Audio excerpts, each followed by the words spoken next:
Los cielos arden hoy sobre Irán, suenan sirenas, despegan misiles, se mueven ejércitos y el mundo vuelve la mirada una vez más hacia una tierra que lleva milenios siendo protagonista en el Oriente Próximo. En marzo de 2026, la guerra entre Estados Unidos e Israel contra Irán volvió a sacudir el planeta, pero si miramos atrás en el tiempo, veremos que no es algo casual, pues hay una larga historia de conflictos que se remontan al propio nacimiento de esa nación.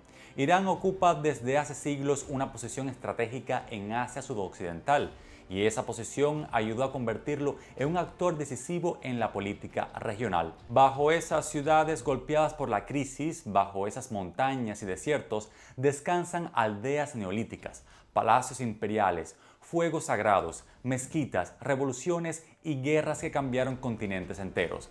Cada capa de esa tierra guarda una pregunta: ¿cómo nació una de las grandes civilizaciones del planeta? ¿Cómo Persia dominó medio mundo? ¿Cómo sobrevivió la identidad iraní a invasiones foráneas? ¿Y cómo ese pasado remoto desembocó en uno de los escenarios más explosivos del presente? Soy Andrei Biarens y hoy te invito a recorrer toda la historia de Irán, desde el Neolítico hasta las guerras actuales, para entender por qué cada crisis que estalla allí parece venir acompañada por el eco de 5000 años de historia. La historia de Irán empieza mucho antes de los grandes reyes de Persia. Lo hace en una tierra enorme y de grandes contrastes, donde los montes sagros levantan una barrera al oeste, la meseta iraní se abre hacia el interior y la llanura de Juzestán conecta de forma natural con Mesopotamia. Esa geografía marcó el ritmo de la vida humana desde tiempos muy remotos.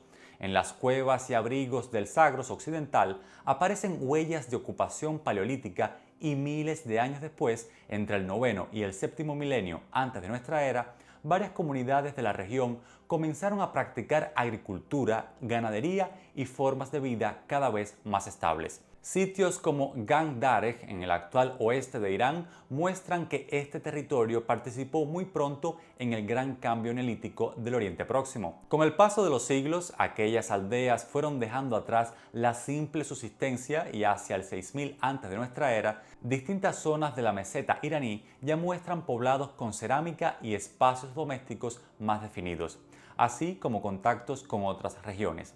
Daniel T. Potts y otros especialistas han insistido en que este territorio debe entenderse como una zona de conexión. Por una parte miraba hacia Mesopotamia y por la otra desarrollaba tradiciones propias en la montaña y en la meseta. Esa doble condición acompañará toda la historia iraní y lo convertirá en un espacio estratégico mucho antes de la aparición del Imperio Persa. Uno de los lugares donde mejor se percibe ese proceso es Susa, en el actual suroeste de Irán. Sus ruinas documentan más de 5000 años de ocupación, y ya entre finales del quinto milenio y comienzos del cuarto milenio antes de nuestra era, el asentamiento había adquirido un peso regional evidente. Durante el cuarto milenio, Susa concentró arquitectura monumental, espacios ceremoniales y una posición estratégica entre la llanura de Susiana, la meseta iraní y el mundo mesopotámico. En Susa puede verse cómo el suroeste iraní entró muy pronto en la historia de las ciudades y de los primeros centros de poder del Oriente Antiguo.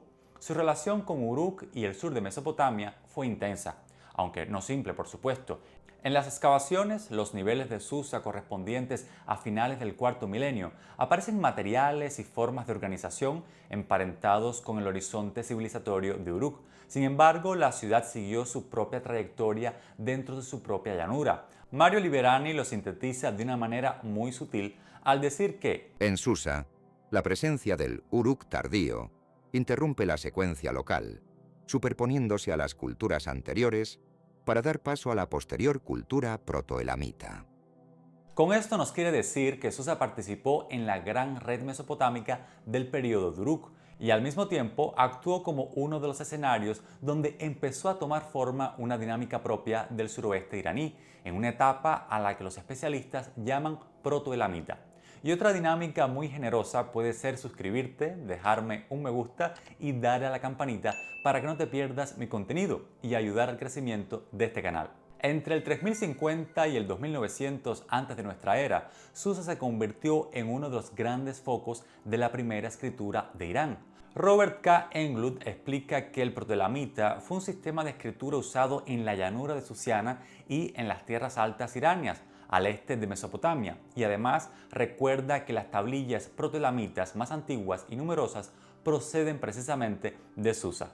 Durante este periodo, Susa ya era un centro de primer orden dentro de una red más amplia que alcanzaba otros asentamientos de la meseta, mientras Anshan en Fars crecía como otro polo decisivo del futuro mundo elamita. Dicho de forma simple, Susa fue primero una gran ciudad de la llanura, después uno de los núcleos del horizonte protoelamita y más tarde uno de los centros políticos fundamentales de la civilización de Elam. Y aquí es donde esta historia se vuelve todavía más interesante.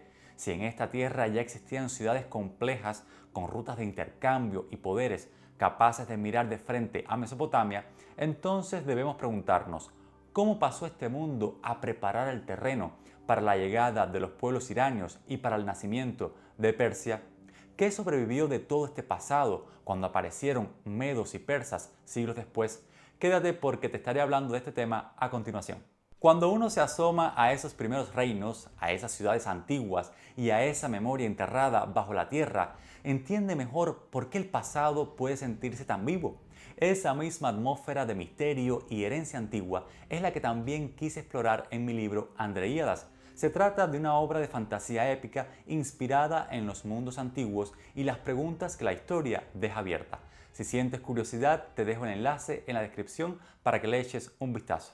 En algún momento entre los siglos IX y VIII antes de nuestra era, el mapa del Oriente Próximo empezó a cambiar en las tierras situadas al este de Mesopotamia.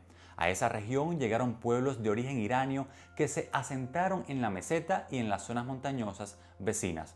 Entre ellos destacaron dos nombres que van a marcar el destino de toda la historia: los medos y los persas. Los especialistas sitúan ese proceso entre los años 1800 antes de nuestra era y lo vinculan a movimientos de poblaciones procedentes de las estepas al norte del Mar Negro, del Caspio y de áreas del actual Kazajstán. Los medos se consolidaron más al norte y al oeste, en torno a Ecbatana y los Zagros. Los persas quedaron más al sur, en la región de Anshan, dentro del antiguo espacio elamita. Ahí empezó una relación marcada primero por la cercanía cultural y después por la rivalidad política.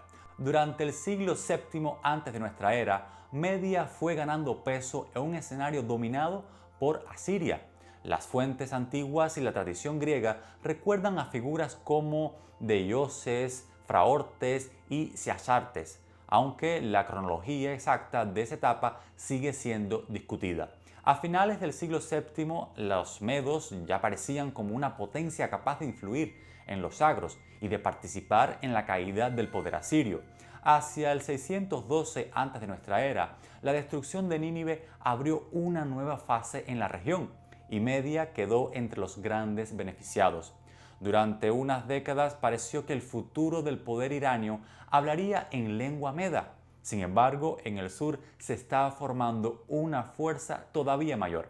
Ese cambio llegó con Ciro II, al que la posteridad recordaría como Ciro el Grande. Su ascenso suele situarse hacia el 559 antes de nuestra era, y pocos años después derrotó a Astiages, rey de los medos, en torno al 550. A partir de ahí, el centro del poder pasó a manos persas.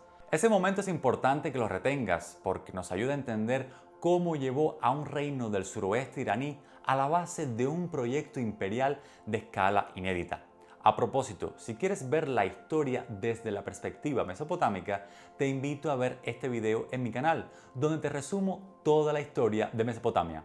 Con la ascensión de los medos a finales del siglo VIII antes de nuestra era y su lucha contra los reinos de Asiria, Babilonia y Lidia, asistimos a la emergencia del poderío iranio en la zona del Próximo y Medio Oriente, una hegemonía que fue heredada por los persas aqueménidas a mediados del siglo VI antes de nuestra era. Ciro avanzó con una rapidez asombrosa, derrotó a Creso de Lidia hacia el 547 antes de nuestra era, incorporó Sardes y con ello abrió a Persia las puertas de Asia Menor. En el 539 tomó Babilonia, uno de los grandes centros del mundo antiguo, y con esa conquista el nuevo imperio pasó a controlar territorios inmensos, rutas comerciales, tradiciones administrativas y poblaciones muy diversas. Nacía así el imperio aqueménida, con una dinastía que creó un modelo de gobierno centralizado capaz de integrar pueblos con leyes, religiones y costumbres distintas. Y justo ahí está una de las razones de su grandeza, pues en lugar de simplemente conquistar, aprendió a gobernar la diversidad. Poco después llegó Cambises II, que incorporó Egipto en el 525 y más tarde Darío I, que subió al trono en el 522 antes de nuestra era. Con este último, el imperio alcanzó una forma más definida. Se reforzó la división en satrapías, se organizó mejor la fiscalidad, se impulsó la red de caminos y se consolidó una maquinaria de comunicación política que permitía mantener unido un espacio gigantesco, desde el Indo hasta el Egeo y desde Asia Central hasta Egipto. Bruno Jacobs explica que el sistema imperial aqueménida dependía de la circulación constante de órdenes, mensajes y decisiones, lo que ayuda a entender por qué Persia impresionó tanto a sus contemporáneos. Era un imperio de ejércitos, sí, pero también era un imperio que se sostenía gracias al control eficiente de la información y la administración territorial.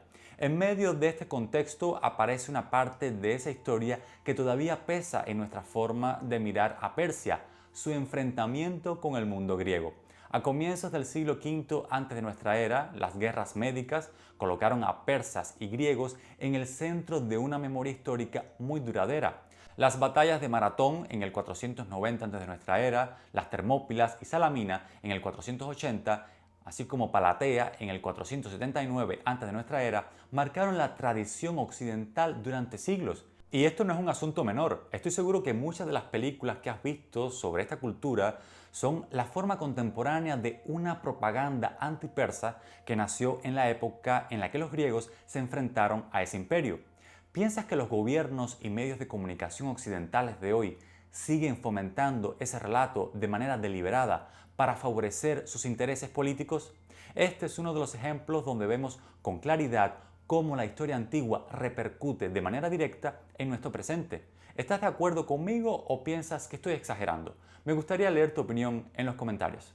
El hecho es que Persia dejó de ser un simple reino del sur iraní y se convirtió en apenas unas décadas en la gran potencia del mundo antiguo. Supo heredar la experiencia política de Media, absorber la tradición de Babilonia, dominar Asia Menor, llegar a Egipto y construir una estructura imperial capaz de integrar decenas de pueblos distintos. Sin embargo, justo ahí se abre la siguiente incógnita. ¿Cómo una maquinaria de poder tan inmensa, tan rica y tan bien organizada terminó entrando en una crisis que la llevó a su perdición? Sé que este video es muy corto para abordar asuntos tan complejos de la historia antigua, de modo que si quieres profundizar en algunos de sus capítulos, te invito a hacerte mecenas de mi Patreon, de modo que puedas acceder a material exclusivo a cambio de tu apoyo material a este proyecto.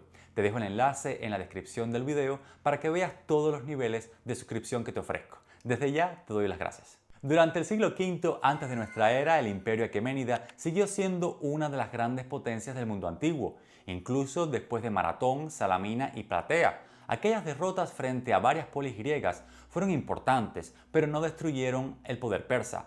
El imperio conservó Egipto, Mesopotamia, las satrapías orientales, buena parte de Asia Menor y una maquinaria administrativa capaz de gobernar territorios inmensos. De hecho, siguió interviniendo en los asuntos del mundo griego durante décadas, usando diplomacia, subsidios y alianzas cambiantes para influir en sus rivales. A comienzos del siglo IV antes de nuestra era, Persia ya no vivía el momento expansivo de Darío o de Jerjes, pero sí seguía siendo un coloso político y económico. El problema apareció por otra vía. Mientras las ciudades griegas continuaban desgastándose entre sí, en el norte fue creciendo Macedonia. Filipo II reorganizó su reino, sometió a gran parte del mundo griego y preparó una campaña contra Persia. Cuando este rey fue asesinado en el 336 antes de nuestra era, ese proyecto pasó a manos de su hijo Alejandro. 2 años después, el ejército macedonio cruzó al Asia Menor e inició una ofensiva que ya no se parecía a las guerras defensivas de las polis griegas, pues se trataba de llevar la guerra al corazón mismo del imperio aqueménida. La campaña avanzó por etapas, en las que el ejército de Alejandro fue avanzando de manera acelerada por Asia Menor. Más tarde ocupó Egipto, dejando a su enemigo sin una parte decisiva de su acceso a la costa del Mediterráneo, cosa esta que precipitó el derrumbe del mando persa sobre el mar. Entonces sí, llegó Gaugamela en el 331 a.C., la batalla que abrió el camino hacia el corazón del imperio. Pese a que poco después cayeron Babilonia, Susa y Persépolis, la conquista macedonia siguió encontrando resistencia en las provincias orientales, y Darío III mantuvo durante un tiempo la esperanza de reorganizar el poder persa más allá de Mesopotamia. De modo que es importante entender que el imperio no desapareció de un solo golpe. Entró en una crisis larga y violenta, en la que Alejandro heredó territorios inmensos, aunque también estructuras administrativas que todavía seguían funcionando. Tras la muerte de Alejandro en el 323 a.C., ese inmenso espacio quedó en manos de sus sucesores.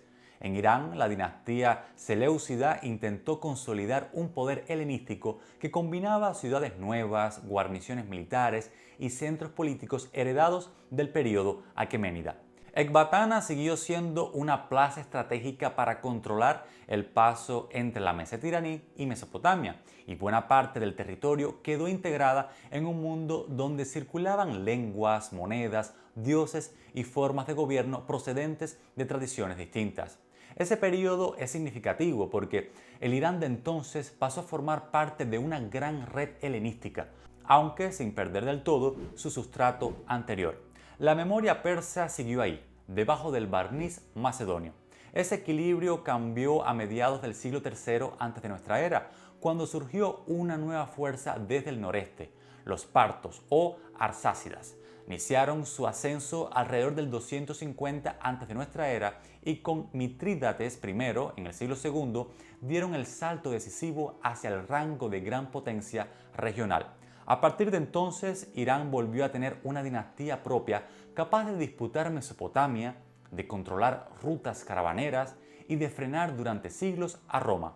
Ctesifonte, que más tarde sería también capital sasánida, se convirtió en uno de los grandes centros del poder parto. Su historia revela muy bien el cambio de escala. Roma llegó a tomarla en el 116, en el 165 y en el 198 de nuestra era, aunque nunca consiguió convertir esas campañas en un dominio estable sobre el mundo iranio.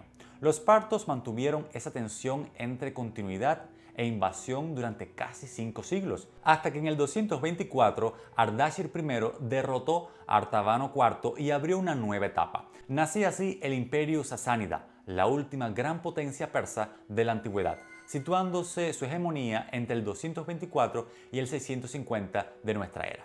Durante más de 4 siglos, los sasánidas volvieron a convertir a Irán en una de las grandes fuerzas de Oriente Próximo, frente a Roma primero y frente a Bizancio después. Ctesifonte siguió siendo la gran capital imperial. El zoroastrismo ganó centralidad política y el poder sasánida reforzó una imagen de realeza persa que miraba a los aqueménidas como antepasados prestigiosos. Los epígonos sasánidas, herederos tanto de aqueménidas como de arsácidas, nos conducen a partir del siglo III hacia el último episodio de la antigüedad. El problema fue que ese poder llegó exhausto al siglo VII. Las grandes guerras contra Bizancio, sobre todo bajo Cosroes II, vaciaron recursos, desgastaron el ejército y abrieron grietas internas muy serias. Mientras tanto, en Arabia había surgido una energía política y religiosa completamente nueva.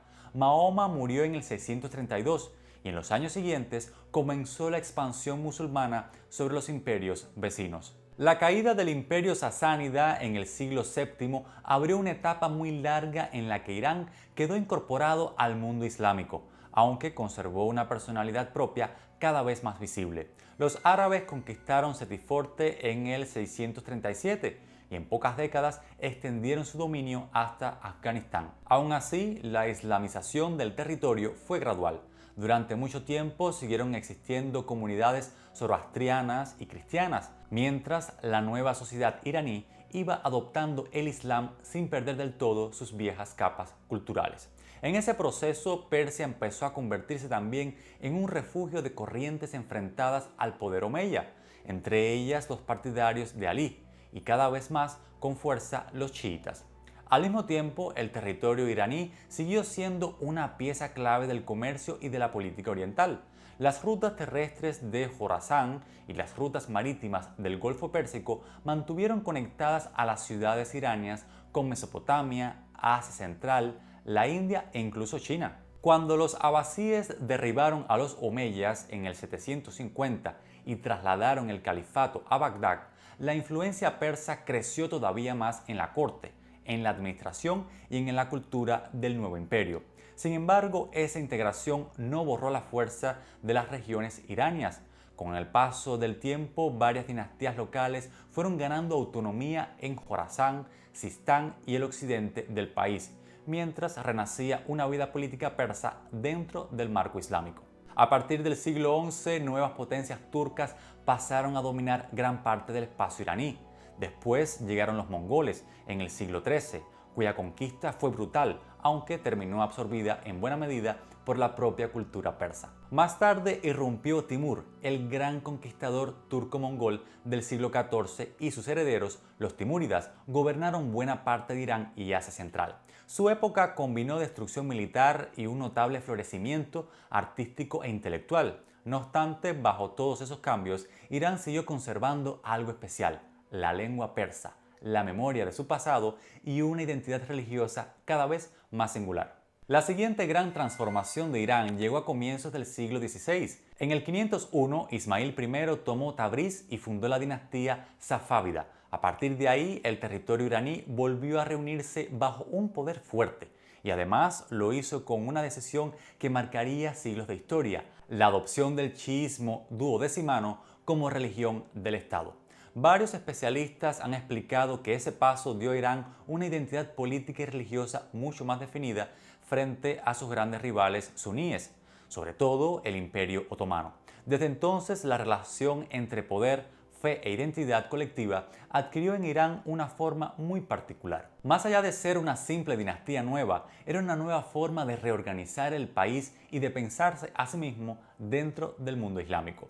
Durante los siglos XVI y XVII, bajo figuras como Ismail I y Abbas I, Irán consolidó un estado más estable, reforzó su aparato militar, convirtió Isfahán en una capital deslumbrante y volvió a proyectar influencia en el Cáucaso, Mesopotamia y Asia Central. Sin embargo, esa solidez se fue erosionando con el tiempo. La caída de los safávidas en la década de 1720 abrió una etapa de crisis, guerras y recomposición dinámica. Después llegaron los afsháridas, los zand y los qajares. En ese largo tránsito, Irán conservó una fuerte conciencia histórica, aunque fue perdiendo margen frente a imperios cada vez más agresivos, sobre todo Rusia y Gran Bretaña.